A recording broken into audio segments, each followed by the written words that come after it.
والصلاة والسلام على رسول الله. بسم الله الرحمن الرحيم. أهم الأخبار الرياضية والحصرية مع برنامجكم أخبار وبلاي ستيشن. واصحى معايا ما تنامش، أنا ما باكلش كرانش ولا شيبسي.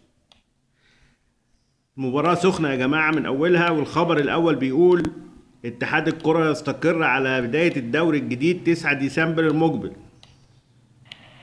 يعني أنا مش فاهم، بيفكروا في الدوري الجديد والقديم ما انتهاش. مش عارفين نلعب الكاس ولا السوبر. بصراحة الله يكون في عونهم، يعني الله يكون في عونهم على نفسهم. اتحاد الكرة دماغه راكبة شمال. الخبر الثاني معانا النهارده، الكاف ينفي الاخبار المتداولة عن الغاء نهائي افريقيا ونقله خارج مصر، ويؤكد انه لا توجد اي نية للالغاء او النقل. كل يوم بتطلع معرفش الناس دي بتجيب الاخبار منين.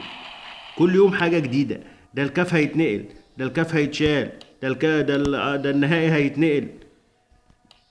حاجة يعني بصراحة مفيش حد بيكره نفسه قد المصريين بأمانة. كل حاجة تمام يا جماعة، كل حاجة تمام، والنهائي في ميعاده مفيش أي مشاكل عندنا. الخبر اللي بعد كده أنباء عن إصابة عماد متعب بفيروس كورونا. ربنا يستر عليك يا عماد يا متعب. طالما عماد متعب اتصاب يبقى أكيد سيف زاهر اتصاب، يبقى أكيد تمارا ويارا نعوم. إن شاء الله مفيش حاجة من دي، إن شاء الله تكون إشاعات إن شاء الله. هو الخبر مش مؤكد يا جماعة، بس احنا ايه قلنا نقوله لأنه متداول. لسه ما أكدوش عماد متعب. الشناوي يصرح لدي حلم بالوصول إلى كأس العالم للأندية، وكل تركيزي حاليا في النهائي دوري الأبطال. صح كده يا شناوي، ركز الأول في النهائي وإن شاء الله ربنا هيكرمك وتوصل. إنما لو فكرت في كأس العالم للأندية لا هتشوف نهائي ولا كأس عالم للأندية، هتتصاب. ربنا يستر. الكاف يعلن نهائي افريقيا بدون اي جمهور، ولا يوجد اي تاجيل. طبعا زي ما قلنا مفيش تاجيل. الخبر الجديد ان مفيش جمهور كمان. كان في اشاعات طلعت ان في 1000 متفرج و50 متفرج وكلام من ده.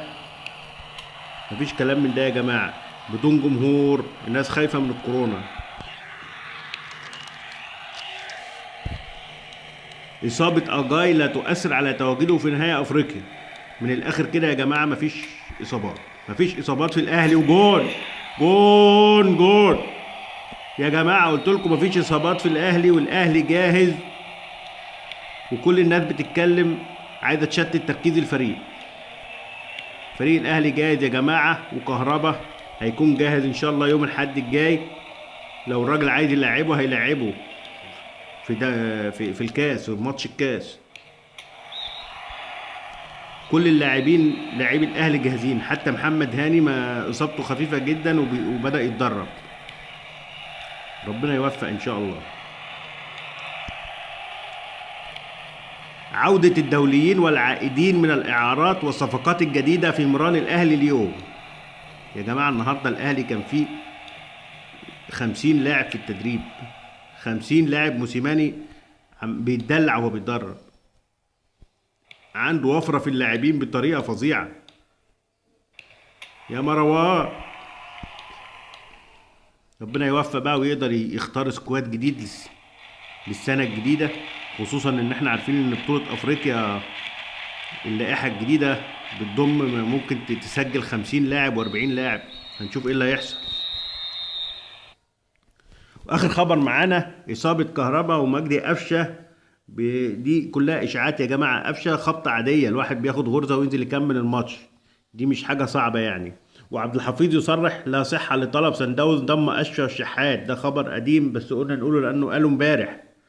وإن شاء الله كل الأمور تمام، والخطوات ماشية في إن شاء الله النادي الأهلي في استقرار، وربنا يوفق الجميع. وانتهاء الحلقة نرجوكم الاشتراك في القناة وتفعيل الجرس ليصلكم كل جديد. والسلام عليكم ورحمة الله وبركاته.